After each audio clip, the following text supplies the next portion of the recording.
Hello again. One of the most powerful weapons to persuade people to behave in a certain way is to ostracize and shun them if they step out of line and start saying or doing things of which society disapproves. This method was used when I was at school, and it used to be known as sending somebody to Coventry. Very effective it proved too. People soon fall into line when they discover that nobody will talk to them or even sit next to them. The same technique used to be used in workplaces such as factories. Those who violated the social code among manual workers, perhaps by appearing to be too friendly with the bosses, would get the same treatment and be treated as a pariah until he recanted and stopped toadying up to the foreman and so on. I was talking to some young people who were about to leave school this morning, and I understand that similar sanctions are still in place for those whose actions run counter to the moral code. Perhaps a girl might cheat on a boyfriend or something, and as a result, she will be sent to Coventry. It's not only among school pupils, though, that we see this sort of thing, but more generally in society at large. Those who speak out of turn or refuse to endorse what we might think of as the prevailing ideology run the risk of being publicly denounced. Often, it is not enough simply to remain silent. One can be condemned on the grounds of saying nothing when everybody else is enthusiastically proclaiming the rightness of something, whether it's anti-racism, gay rights, or equality for transsexuals, or indeed climate change. Those who simply sit quietly while a bunch of co-workers are raving on about the latest fad, whether this is support for Black Lives Matter or the history of slavery, how wicked J.K. Rowling is for her views on transsexuals and so on, are liable to be asked why they aren't saying anything and then cross-examined about whether they are in favour of anti-racism or trans rights. Increasingly, remaining neutral and on the sidelines is not an option. Those who are not with the progressive liberals are obviously against them.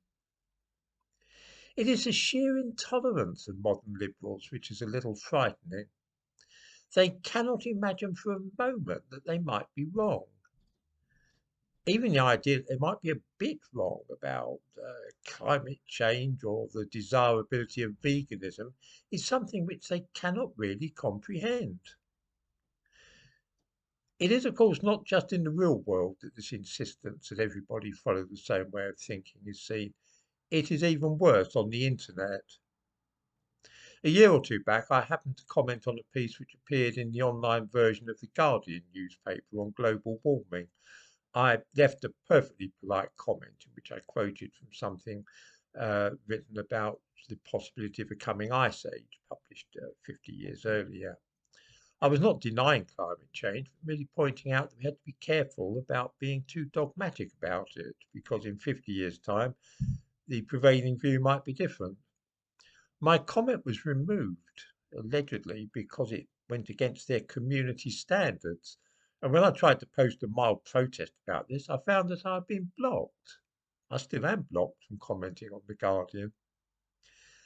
The reason for this is, of course, very simple.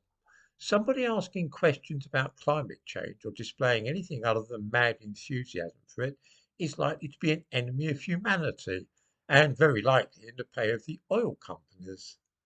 I have seriously seen it suggested that denying man-made climate change should be regarded in the same way as denying the Holocaust. Things like the 15-minute city idea fall into the same category. Anybody who questions them must be a gullible fool who's probably been influenced by the propaganda put out by oil companies.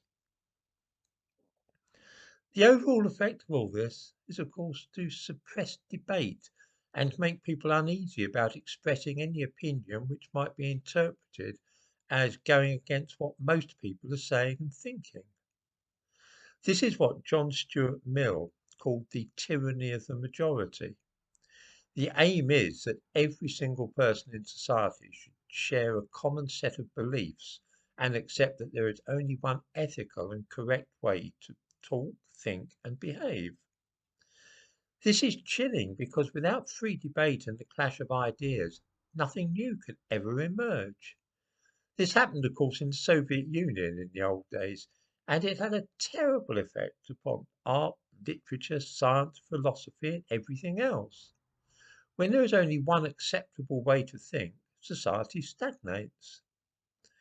It is ironic that it should be liberals, and especially young people who are liberal and believe themselves to be liberal and progressive, who are the most gung ho about this awful way of carrying on.